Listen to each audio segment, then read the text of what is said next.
Hi friends! Welcome back to my channel. So for today's video, update muna tayo. How much the exchange rate here in Saudi Arabia, Saudi Riyal to Philippine Peso as of April 30, 2022. So ngayon, mag-update na naman ako kasi nandito na naman ako sa Saudi and sumahod na ako ngayon.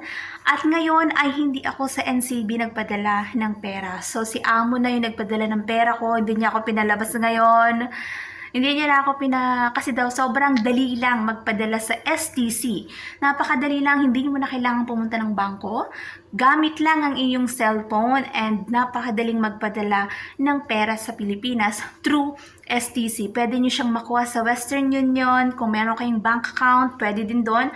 And tinulog na ngayon ni Amo yung aking pera, yung aking sahod sa Pilipinas sa bank account ng aking partner. So ngayon, magkano nga ba ang exchange rate ng Saudi Riyal to Philippine Peso? So alamin natin. Doon sa pinadala na pera ni Amo, yung sinend niya sa akin na message is wala siyang exchange rate na nakalagay. So ikaw mismo yung mag-compute kung paano mo makikita o malalaman mo kung magkano ang exchange rate. So ngayon, ipapakita ko sa inyo kung paano ko malalaman o paano natin malalaman ang exchange rate. Ipapakita ko dyan sa screen kung magkano yung pinadala ni Amo and yung magkano yung amount na lumabas. So, may buhok pa.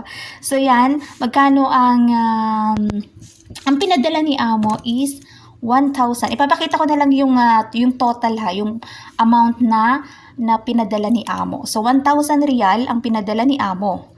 So, ang STC, pag nagpadala kayo sa STC, meron siyang fee na 17.25. So, papakita ko rin sa inyo na may nakasulat doon na may fee siya na 17.25. So, ima-minus lang natin yung ating ipinadala na 1,000. So, 1,000. Gamit tayo ng calculator para madali.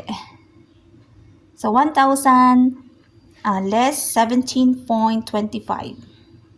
So, it's 982.75. 982.75. Ang amount na ipinadala ni Amo ko sa Pilipinas is, ano ba yan? 13,000. Umabot ng, itong 1,000 ko na pinadala is umabot ng 13,819.20.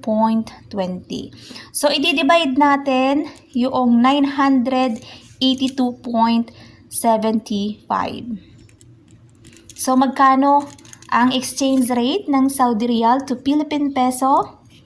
13,000. Bakit ang labo ng ano ko? 819.20 divided by 982.75. So, it's 14.06. So, yan po ang ating exchange rate today. As of April 30, 2022, 1 real is equivalent ng 14.06. Yan po ang exchange rate natin ngayon. Sana po ay nakatulong itong video ito, especially sa mga kababayan ko na naririto sa Saudi at sa mga kababayan ko na sumasahod din ng Riyal na nais magpadala ng pera sa kanilang mga mahal sa buhay sa Pilipinas.